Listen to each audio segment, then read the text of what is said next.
gangster. Hari berganti kini Raina harus menjalani kehidupannya. Setelah mendapatkan $500, Raina membayar sebagian uang sekolahnya yang tertunggak. Menjelang akhir masa sekolah, Raina harus mengumpulkan uang cukup banyak agar bisa menyelesaikan sekolahnya, setidaknya dia bisa lulus sampai tingkat high school. Kau ingin kemana, ucap Delison sang dedi kepada Raina. Sekolah, ucap Raina singkat. Berhentilah, sekolah tidak akan membuatmu kaya. Kau harus bisa menghasilkan banyak uang untuk Dedi. Raina yang mendengar perkataan Delison hanya menganggap sebuah omong kosong karena Raina sendiri muak dengan kehidupannya saat ini. Seperti biasa, Raina berangkat ke sekolah hanya menggunakan motornya. Melenggang melewati jalan yang nampak sepi. Untuk pagi ini dunia masih bersahabat dengan Raina. Di satu tempat terlihat Elvano sedang fokus dengan komputernya. Bagaimana tidak sejak subuh dia telah berada di kantornya. Mengisi waktunya bekerja dan terus bekerja.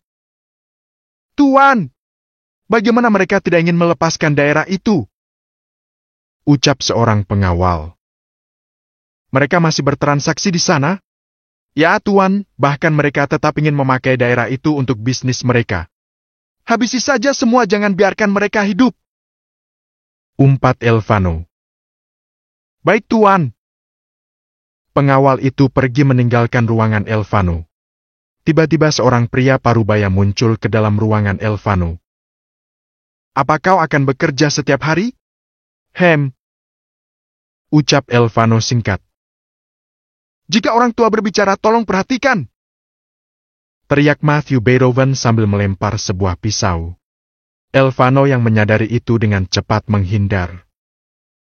Apa kau akan membunuh putramu di kantornya sendiri? Ucap Elvano yang tak pernah berbicara dengan dadinya lembut. Sejak kejadian kematian ibunya, Elvano menjadi pribadi yang sangat dingin. Terlebih ketika baru setahun ibunya meninggal, dadinya sudah menggandeng wanita lain untuk menggantikan posisi Nyonya Beethoven. Hentikan omong kosongmu. Ingat Elvano, wanita bukan hanya dia. Mengapa kau menutup dirimu? Menikahlah dengan Cecilia Cheng, itu akan menguntungkan bagimu. Kau tak perlu memikirkan kehidupanku. Lagi pula ini semua hasil jerih payahku, aku tak perlu bantuanmu. Dan dengan hormat aku katakan padamu, pergilah keluar dari ruangan ini. Umpat Elvano kepada Matthew. Ingat Vano, kau adalah putraku. Kau harus tetap mendengar perkataanku. Jangan berlagak seperti seorang ayah yang baik. Pergilah atau pengawalku akan mengusirmu keluar. Bentak Elvano. Dengan penuh emosi, Matthew meninggalkan ruangan putranya. Akak brengsek! Umpat Elvano melempar apa saja yang ada di depannya. Kalian! Pekik Elvano berteriak memanggil pengawal yang berjaga di depan ruangannya. Apa kalian kubayar untuk berdiri di depan saja? Mengapa bajingan itu bisa masuk ke ruanganku? Umpat Elvano penuh kemarahan. Tuan, dia menodongkan senjata ke arah kami jika kami masih melarangnya masuk. Bodoh! Sekali lagi kalian mengizinkan dia masuk ke sini, maka aku sendiri yang akan membunuh kalian. Decak Elvano penuh kemarahan sambil keluar ruangannya.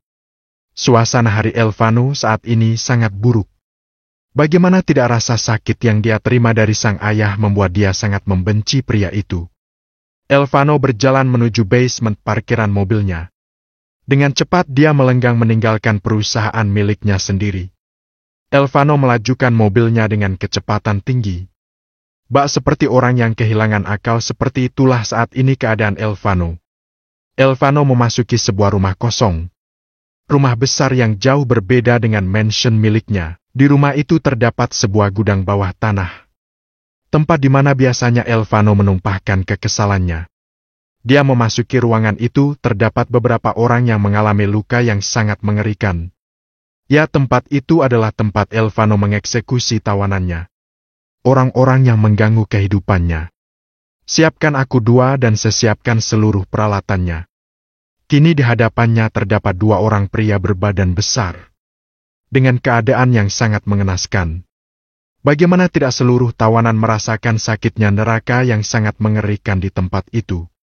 Ya, Gabriel Elvano Beethoven terkenal dengan julukan mafia berdarah dingin.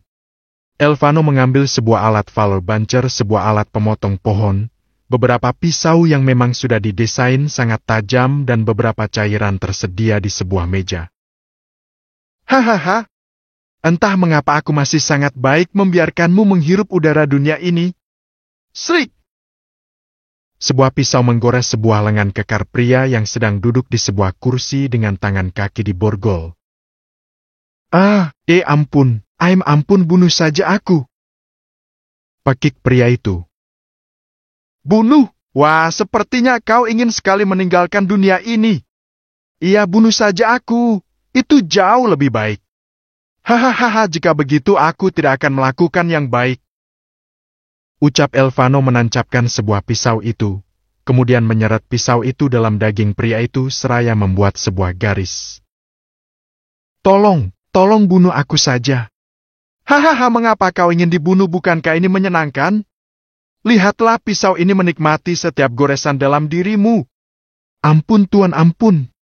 Hahaha, aku ingin menyampaikan sesuatu padamu. Hari ini aku sedang kesal dengan seseorang, ingin sekali aku melakukan hal ini dengannya. Cetaks! Tamparan keras ke wajah pria itu dari tangan Alex. Tapi dia dediku sendiri, bagaimana caraku menghabisinya? Bugaki! Brakike! Elvano menendang pria itu hingga terpental jauh. Pria itu kini sudah terkapar bersimbah darah di atas bangku itu, bagaimana tidak kursi itu patah dan menghunus punggung pria itu hingga menembus bagian perut. Ternyata aku masih punya satu lagi, haha, pekik Elvano dengan pandangan tajam. Elvano mengambil Valor Buncher. Hidupkan! Teriak Elvano. Kemudian Elvano mengang alat itu. Pertama-tama dia memotong bagian tangan. Jelas semua pengawal merasa ngeri melihat itu.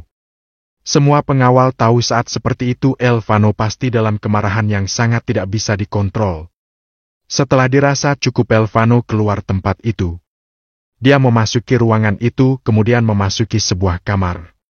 Elvano membersihkan dirinya, membuang semua pakaian mahal itu dan membakarnya. Kini Elvano keluar dalam keadaan bersih, bak seperti tidak terjadi apa-apa. Dan kemudian dia melenggang pergi. Setelah pelajaran sekolah selesai seperti biasa, Raina akan pergi ke cafe tempat dia bekerja sebagai part-time. Hari ini aku tidak boleh melakukan kesalahan-kesalahan lagi. Lirih Raina bergumam dalam hati sambil melajukan motornya. Tapi saat di pertengahan jalan, perjalanan Raina dihadang oleh beberapa orang gangster. Kesialaan! Apalagi ini? Pekik Raina kesal sambil turun dari motornya kemudian membuka helmnya. Wah, bos, ternyata wanita cantik. Haha, bawa dia. Umpan pemimpin gangster itu. Bawa-bawa, kalian kira aku apaan? Awas, aku ingin kerja. Pekik Raina berteriak.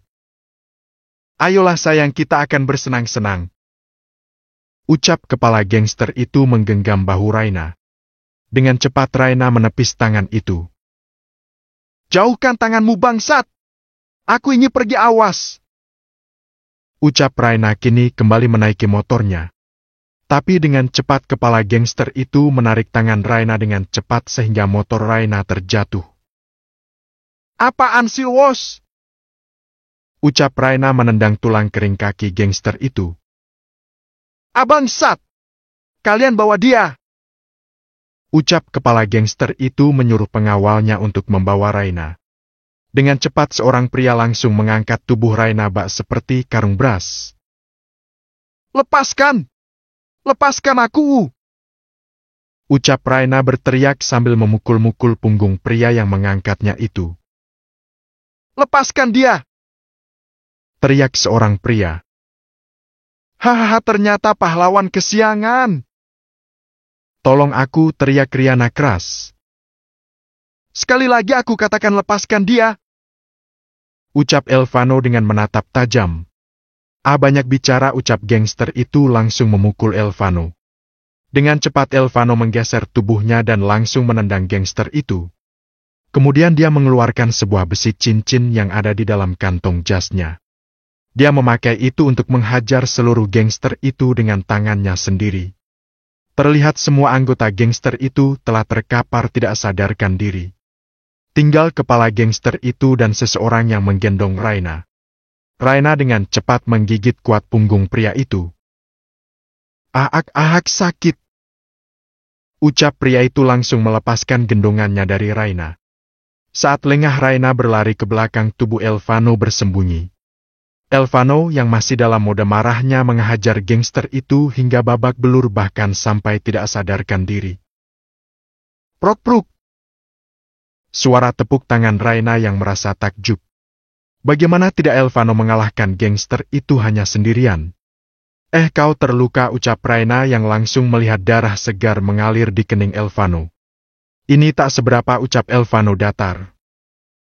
Bukan seberapanya, tapi bagaimana jika ini infeksi? Ucap Raina yang sedikit khawatir. Kau punya P3 kah? Ucap Raina. Ada di mobil. Kemarilah aku bersihkan. Elvano hanya menurut saja, entah mengapa kali ini dia tidak menolak. Kau ikutlah denganku, motormu akan diambil pengawalku. Ucap Elvano datar. Tidak perlu, aku harus bekerja, ucap Raina. Aku yang akan berbicara, ucap Elvano datar dan langsung melajukan mobil ini dengan cepat.